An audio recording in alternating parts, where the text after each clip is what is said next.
warahmatullahi wabarakatuh. Teman-teman, kami dari kelompok 6 hari ini tanggal 27 Maret akan melakukan wawancara di gereja hari ke-7. Dan bisa kita lihat, ini suasana di luar gereja, di samping jalan raya, dan ini gerejanya.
Kita mulai dari sejarahnya aja dulu ya Pak. Sejarah Kristen Aceh itu bagaimana orang peninsular di Kristen Aceh, kemudian juga bagaimana munculnya Kristen Aceh di Indonesia.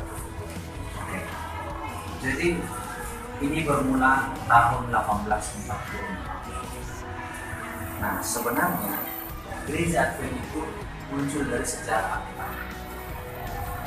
Sejarah Alkitab itu ada di luar. Di gereja kita bukan muncul oleh karena satu dua orang berkumpul. Dia ada sejarah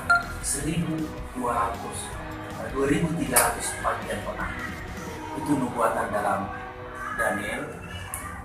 Jadi dalam nubuatan itu persis hari terakhir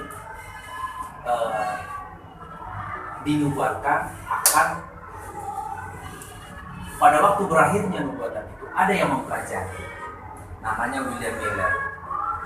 Waktu William Miller ini mempelajari nubuatan ini, dia katakan akan kiamat. Kiamat itu Yesus akan datang kembali. Yesus yang di Alkitab itu sebagai Tuhan yang adalah Allah yang sudah menjadi manusia kembali ke surga akan kembali lagi, itulah kiamat. Nah, dia berkhotbah di mana-mana. Berkhotbah di mana-mana di Amerika ya, seluruh Amerika dia berkhotbah. Nah, tanggal 22 Oktober tahun 1844 itulah akhir dari sejarah nubuatan itu. Mereka sudah siap-siap di satu tempat untuk kedatangan Yesus dan rupanya tidak datang. Mereka pelajari lagi nubuatan. Ada yang salah, mereka salah mempelajari nubuatan. Iya, salah. Alkitab tidak salah, tapi mereka salah mengartikan. Rupanya akhir dari nubuatan 2300 itu pelayanan Yesus sebagai imam di surga. Dulu di Ka'bah di bumi ini ada namanya Ka'bah di bumi, Ka'bah Salomo. Ada dua tempat, ada Ka'bah suci, ada Ka'bah maha suci. Jadi pelayanan harian ada di Ka'bah suci ini, pelayanan tahunan sekali tahun hanya ada di Ka'bah maha suci. Itu ada di Alkitab ini. Nah, jadi proses ini istilah berpindah, pelayanan berpindah dari Ka'bah suci ke bilik yang maha suci itu hanya terjadi sekali setahun. Yesus berpindah, istilah berpindah ini sebagai hakim yang adil. Nah, dia sekarang sebagai hakim yang adil. Sebagai hakim artinya sudah dimulai penyelidikan, penghakiman pra-advent. Penghakiman pra-advent ini semua manusia sejak Adam dan Hawa diselidiki satu persatu yang namanya ada dalam buku kitab itu layak masuk surga atau tidak. Itu terjadi di surga oleh Yesus sendiri. Dialah yang menjadi pembela manusia itu. Allah Bapa sebagai hakim, Yesus pembela, malaikat setan atau malaikat Lucifer sebagai jaksa penuntut. Nah, di surga sekarang sedang terjadi pengadilan, penyelidikan pengadilan. Itu nama-nama semua manusia yang pernah ada di bumi ini menurut kitab Alkitab kita ini sedang terjadi pengadilan di surga. Apa pengadilan yang ada di bumi ini? Itu juga pengadilan di surga. Kita tidak hadir di sana, tapi pengadilan sedang berjalan. Ini namanya pengadilan in absentia. Di dunia juga ada kan? Proses peradilan berjalan, orangnya tidak hadir. Itu dari bermula dari surga. In absentia. Nah, setelah inilah nama mereka ini Advent. Kalau dulu di kamus itu Advent artinya menunggu kedatangan Yesus kedua. Itu kamus nih, bukan kita yang buat. Arti Advent itu menunggu kedatangan Yesus kedua. Kekecewaan inilah muncullah istilah Advent. Setelah diselidiki kembali, rupanya Yesus tidak turun menjemput, bukan kiamat, namun tugas penghakiman terjadi di surga. Namanya penghakiman para Advent. Semua manusia harus dihakimi dulu, diadili dulu. Layak tidak masuk surga, harus diputuskan layak atau tidak. Nggak boleh, nggak ada penyelidikan masa langsung, nggak ada penyidikan langsung diputuskan, nggak ada kan? Itu sudah terjadi sekarang. Harus benar-benar dijalankan. Itulah yang dilakukan Yesus. Dari sinilah muncul Gereja Advent. Menunggu kedatangan Yesus tahun 1844. Namun secara organisasi resmi 1863 terbentuklah gereja. Bermula dari gereja Metodis. Jadi mereka ini dulu Metodis, muda-muda ini dan pengikutnya Metodis.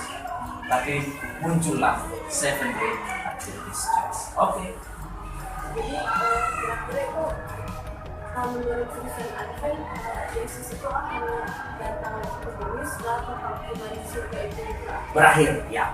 Setelah semua nama-nama sudah ditentukan siapa yang layak masuk surga, siapa yang tidak, ditutuplah buku ini, maka jadi yang sudah dimeteraikan namanya itu sudah dimeteraikan, sudah ada putusan, ketok palu, sudah ingkrah. Oke, sudah ingkrah. Nah, itulah dia. Tapi tidak ada seorang pun yang tahu. Seorang pun tidak ada yang tahu. Di Indonesia sendiri itu mulai berkembangnya. Pekabaran Advent datang ke Indonesia tahun 1900 bermula dari Padang. Jadi dulu penerbangan besar itu Indonesia Barat itu ada di Padang selain Batavia. Nah, bermula dari Padang oleh Munson dari Amerika.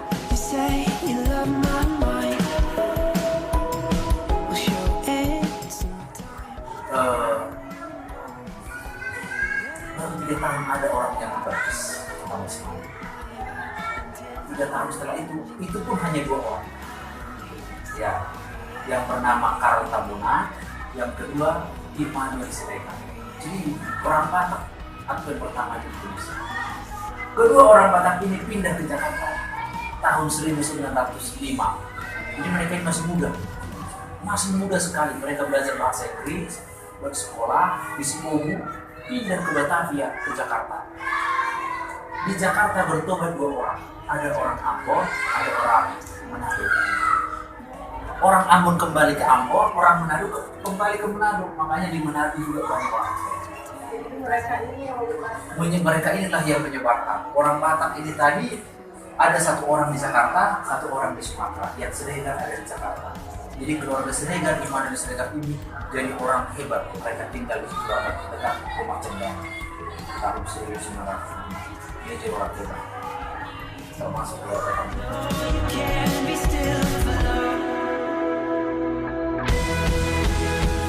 Berdasarkan data statistik dari tahun ke tahun itu meningkat atau Sangat besar. Jumlah jumlah kita sekarang Advent di Indonesia kurang lebih 23.000 di Indonesia. Ya, sangat.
A swallow winging swiftly through the sky.